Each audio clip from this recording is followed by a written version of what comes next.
Sure, Auburn just finished a historic non-conference schedule, but it doesn't mean anything if they can't compete in the SEC.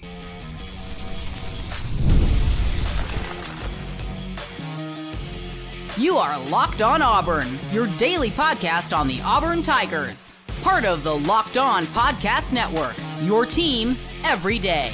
Yes, welcome on into Locked On Auburn, your daily Auburn Tigers podcast. I'm your host, Zac Blackerby, and thank you so much for making Locked On Auburn your first listen every single day. Joining me today, Isaac Schade, host of Locked On College Basketball. Thank you so much for your time. We'll talk about how loaded this SEC is after we get done talking about what Auburn's done so far, what it means so far. Isaac, you and I did a show like right before the season, and we talked about how good this Auburn team was, but like I still think we sold them short. I mean, what they've done so far has been nothing short of amazing.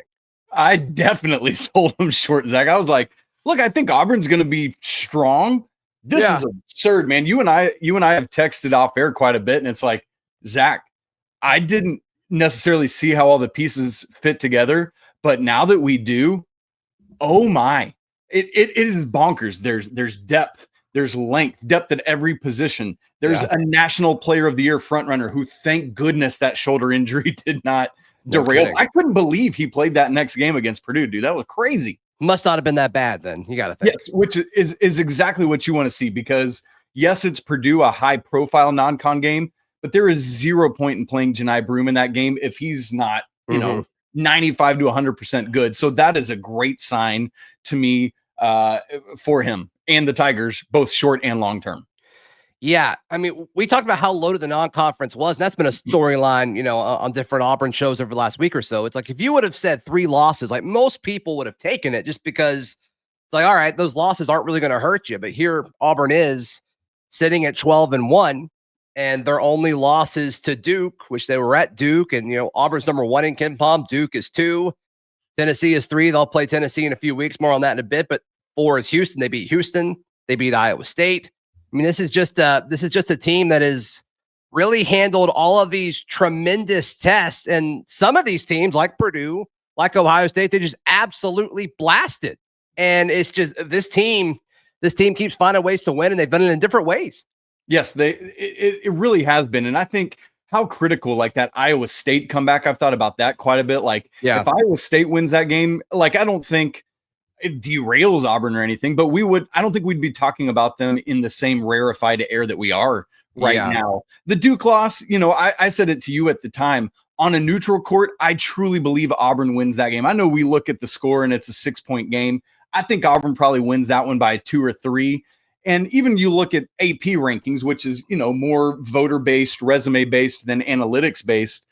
But yes, Tennessee is the deserving number 1 team in the nation just based on what has happened right now. But I truly believe, and I'm not trying to get ahead to SEC play, but on a neutral court, Auburn beats the Vols right now. They are a better team throughout everything, right? And yes, 12-1, but the most important thing to me, Zach, is I'm looking at the net stuff right now.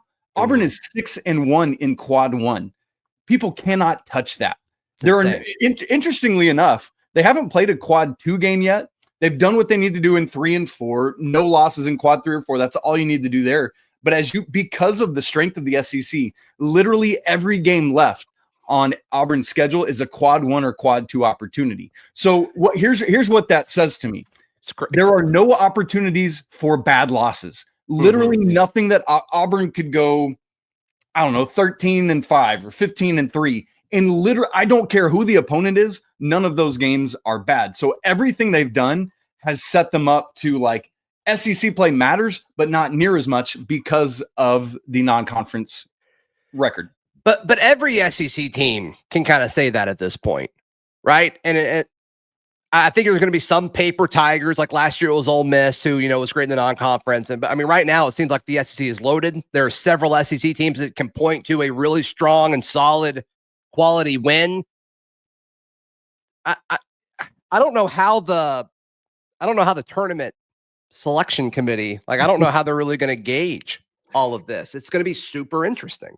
That's true. And that's why what the SEC did in totality in the non-con as a conference is so important, because it allows teams like, so the SEC is the only power conference that is not playing a 20-game schedule. Now there's 18 games. So we could legitimately see a 7-11 SEC team ultimately make the NCAA tournament. Like, that is not far-fetched. Do you think that's right? Do you think that should happen? Yes, because the selection committee says that they are not taking conference affiliation into account when they look at that. Okay. And so that means, yes, they will probably notice that. So let's say Texas or Arkansas winds up 7-11. Okay. Because of what they've still done in non-conference play, like, let me just go look back at Texas's schedule. Good grief, 8 quad 1 games, but they've won them all. Won a quad 3 game, 2-0 in quad 2, 0-2 in quad 1. So right now, Texas is 11-2. Because of what they've done there, yes, they're going to have to pick off some games in the SEC. But even if you go 7-11, that would put them at 13 losses, 10, 11, 18 wins. So it's like, is that enough in the SEC? I think that's going to be the true test. And this is because of what you just asked. This is going to be one of the most difficult selection processes that we've seen in a long time for the tournament committee. In your mind, is the SEC the best conference right now, or do you think it's somebody else still? Don't even hedge anything on that, Zach. It's far and away.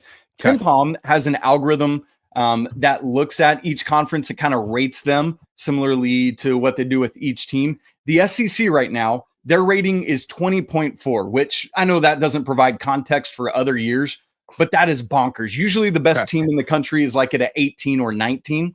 So SEC is at a 20.04 rating. Next is the Big Ten at 17.68. Like, that gap is wild how big that. I know that 3 points doesn't sound big, but just trust me when I say that is a massive gap from 1 to 2. Is Janiah Broom the best college basketball player in the country, or would you give it to somebody else right now? Unequivocally. Absolutely. Absolutely. That's true. The other best players, like on Friday's Locked On College Basketball, I did my non-con first team All-Americans. Okay. And I like Janiah right out of the gate. I included on that team Cam Jones from Marquette, who's having a crazy year, and Cooper Flagg from Duke, the freshman. Right now, those are the only 3 guys in the National Player of the Year conversation to me. But it's like what Cooper Flagg is doing is unbelievably incredible for being somebody who just turned 18. Like, that is crazy. Sure. That said, Janiah Broom's is all the more impressive. Yes, Cooper Flagg is phenomenal on both ends of the court. And Cam Jones is better offensive, not as quite as good a defender as both Janiah and Cooper, but that's what both of these guys bring, is phenomenal skill and talent on both ends of the court. Janiah is more of a scorer than Cooper Flagg is. And ultimately I would give it to him. Yeah. You will get no pushback from me. All right. I want to ask you about other members of Auburn's team. If anybody else is kind of leaning over their skis a little bit and that have impressed you. And also I want to kind of get into the nitty gritty of the SEC. All that coming up right here on Locked On Auburn. Today's show is brought to you by our friends at Game Time. Isaac, you know this. I know this. The everydayers know this. Game Time is the best place to buy tickets for anything. And look, let's just go ahead and talk about this.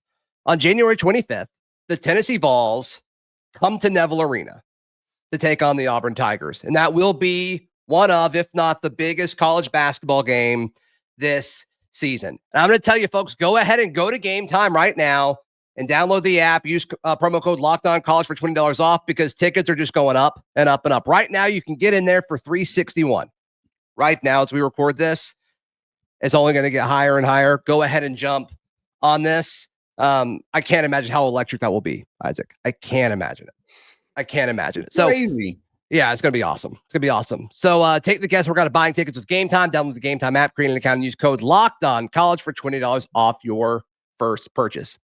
Today's show is also brought to you by our friends at FanDuel. FanDuel's America's #1 sportsbook. Isaac, I want to get your thoughts on this. So Auburn's odds to win the SEC regular season, according to FanDuel, they lead the way.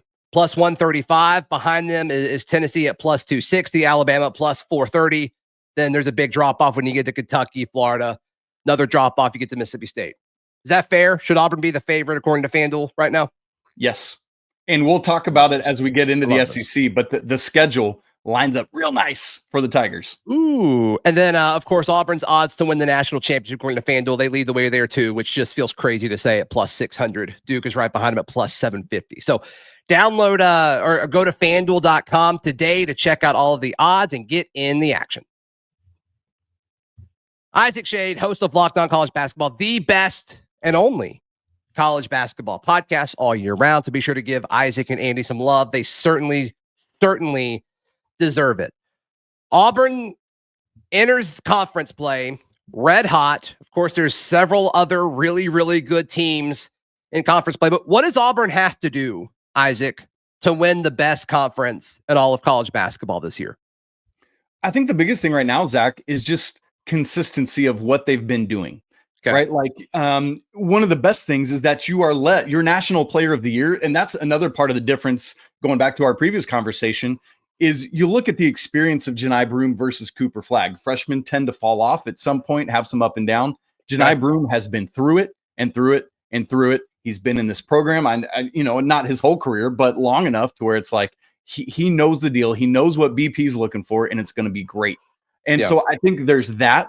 A lot of it, though, is what's so great about this team is that it is not just Janiah, right? You've got a guy like CBM, Chad Baker Mazara, who to me is like this wild card of a guy that has got like this weird kind of edge that could go off at any time. And I mean, it always seems like he has big moments when you need them. Like there's a clutch element to CBM. Yes. There's like a clutch element and the like, do not mess.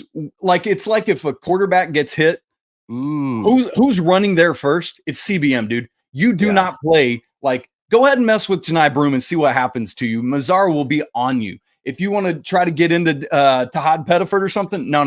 Here comes CBM. Like, he's that kind of teammate. And I think that's what's so critically important. Speaking of guys that show up in big games, dude, let's talk about how impressive Tahad Pettiford has been. Incredible. I think that I think part of undervaluing Auburn preseason is not realizing how big an impact he would have for this team. This and big game after big game. And like, I think back to that Houston game where homie just went off. And I know that's not the only example, but that's just the one that has stuck in my mind, the biggest for him.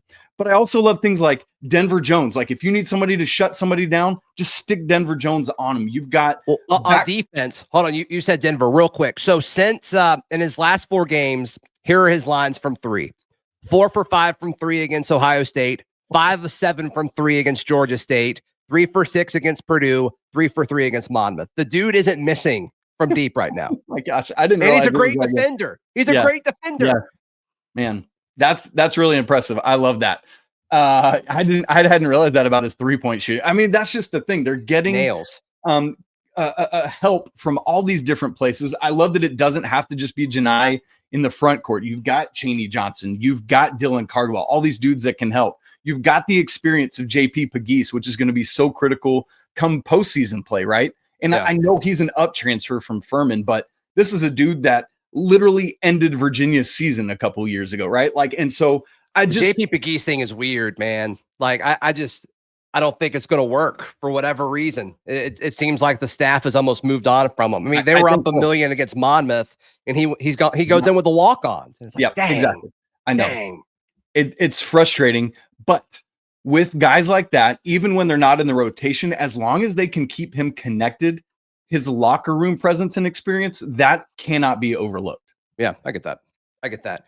So as far as Auburn's chances in the SEC, you mentioned their path is, you kind of hinted at your opinion on their path. Maybe it's easier than I realized. I mean, they open things up with Missouri on Saturday, then they go to Texas, which you use them as an example in the first segment, at South Carolina, Mississippi State, Georgia, then obviously that big Tennessee game.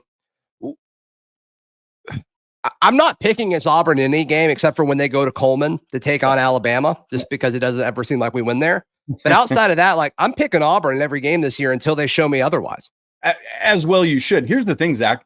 At KenPom, they project like every game by game. You can go ahead and it's like got the line and the percent chance to win. Yeah, right. Auburn is not going to go undefeated, right? Like, that's just not going to happen. This SEC is too loaded. Mm-hmm. That said, though, at the granular level, Auburn is favored at KenPom in every game the rest of the way. And that's bonkers. But you look at this, right? Crazy. Like, I know because of how deep this league is, South Carolina is like 85th in the net right now. Every other team is top 53. So you don't show up in any game, you're done. That's the thing. It's got to be night in and night out. That said, starting off with Missouri at home, at Texas, at South Carolina, that's nice that's one of your away games in an unbalanced schedule. Hosting Mississippi State, at Georgia. The fact that those are your 5 SEC opponents before Tennessee comes is really helpful. Now, again, because of the SEC, you'd like to go 5-0 in that, but I mean, I'd be happy with 4-1, right? Like, that's just the nature of this. But because of how tough the non-con slate has been, Bruce Pearl loaded up, it does give you a little bit of a breather before that Tennessee game. That said, you and I can say that the team cannot even begin to think that, because that's when they get picked off. But look, that Tennessee game is huge. I hope both teams keep winning until that, so we'd get like a 1 versus 2 matchup there. Ooh, baby. But you know what, Zach? Be awesome. January 25th is my birthday, so I'm giving all that good juju to the Tigers. Let's make it happen. Yeah, don't tell Eric Kane of Locked On Vols. Hopefully he's not tuning in. We won't let him know that. We won't let him know. If you had to predict which SEC teams were like paper tigers this year, like give me a team or two if you feel comfortable or going, 2 or 3 deep on this. Sure. Of guys that you're a little skeptical of going into conference play. I mean, obviously there's some that are lower rated, like South Carolina, right? Like, but of the ones that are playing better right now, for example, we've still got Oklahoma undefeated. I am not convinced that holds up. Last year they feel like Ole Miss last year to me. Yes, and they feel like themselves last year in some way too. They started 10-0 and then lost in the Jumpman Invitational, and then it just fell off a cliff. Okay. Yes, Jeremiah Fears has been, along with Todd Pettiford, one of the best freshmen in the entire country. It's so fun to watch this dude play. That said, I just don't see it holding up against this SEC schedule. So I think they ultimately take a loss. I think Tennessee is legit. I do think Florida is legit. Bama, I'm not calling them a paper tiger, but it took them a while to get going in preseason. I'm wanting to wait and see on Bama. I don't think, but I think why I would call them, because preseason, all the conversation was, do you know your audience today? Oh my goodness. Is it Kansas or is it Alabama that's number 1 in the nation? It was Kansas with Bama number 2. Bama they're still top 10 in the nation, but they have not lived up to as good as I thought they would be. And a lot of that is because Mark Sears hadn't been doing it, quite frankly. Cliff Omori, who transferred in from Rutgers, hasn't been as dynamic as we expected him to be. So that's another factor in it. And then you got some other teams that have great records. Georgia, 12-1. Vandy's 12-1, if I remember correctly. And great. Like, for Vandy to lose Jerry Stackhouse and then turn around and do this is awesome. I don't think those teams stick near the top of the SEC. The 2 teams, other teams I'm really interested to see is what Texas does and what Arkansas does. John Calipari's teams, I know he's new to Arkansas, but he's not new to the SEC, so Tigers fans know him well, John Calipari teams, because of all this young talent they always have, just kind of start finding their way more and more and more as the season goes on. And so that's something to watch out for. With that, Mark Pope's Kentucky Wildcats have obviously been better than most people would thought. They put up an egg, though, in the CBS Sports Classic a couple Saturdays ago against Ohio State. Is that a harbinger of things to come, or was that just a one-off, and the Kentucky we've seen the rest of the year is the real thing? Wouldn't that happen with Cal too, though, where they'd have a non-conference game or two where it's just like, what? What is this? Yes. I don't like that Auburn goes to Kentucky the third to last game of the season. No. Yeah, I don't like that. As nice of a runway as Auburn has, the SEC has really backloaded this schedule. I mean, let's even start like basically February, right? Like at Ole Miss, host Oklahoma, host Florida, who again, wow, at Vandy, that I know I just said, like, I don't know about Vandy, but at Vandy is going to be tougher than we think. At Alabama, hosting Arkansas, and then you've still got Kentucky, A&M, and Alabama as the last 3. So it is a very backloaded schedule. So what that means is, I know I said like Auburn has some space, some margin in SEC play because of what they did in non-con, but got to take care of business basically in January. January is going to be critical to set up a nice SEC base that'll afford you a loss or two down the stretch. Yeah, I mean, I hate the last 3 games. I hate them. Like tough, man. To Lexington, at A&M, which we just don't play well there. And then, and then when the schedule dropped, Isaac, we were talking about, the last game of the year being Auburn versus Alabama. And it's like, well, there's a chance that decides the conference. There's a chance. Wouldn't that be electric? That'd be crazy. It's definitely going to impact seeding. Like, you got to think those top 4 seeds in the SEC tournament is going to impact that. So that's absolutely right. But and you look at other stuff like Tennessee, only play them once, only at home. That is a massive schedule win. Point. Stuff like that. Point. Yeah, that's a good point. It's a good point. Isaac, how can people check out the best daily college basketball podcast? Oh, man. Well, you can find us every day on the Locked On College Basketball YouTube page, obviously, or audio if you prefer that. We're also on Twitter is kind of our main, or whatever we call it these days, social media platform. Yes. Andy and I are both very active there. If you haven't listened to my friend Andy, man, he is a fount of college basketball knowledge. I just bring the fun. He's the dude with all the head knowledge and all that. No, it's great, man. We're in it all the time, and we're all in on Auburn, so you will not find haters on Locked On College Basketball. Yeah, give them some love. Make them your second listen right now. Please like the video. Please subscribe. We'll see you next time. This has been Locked On Auburn.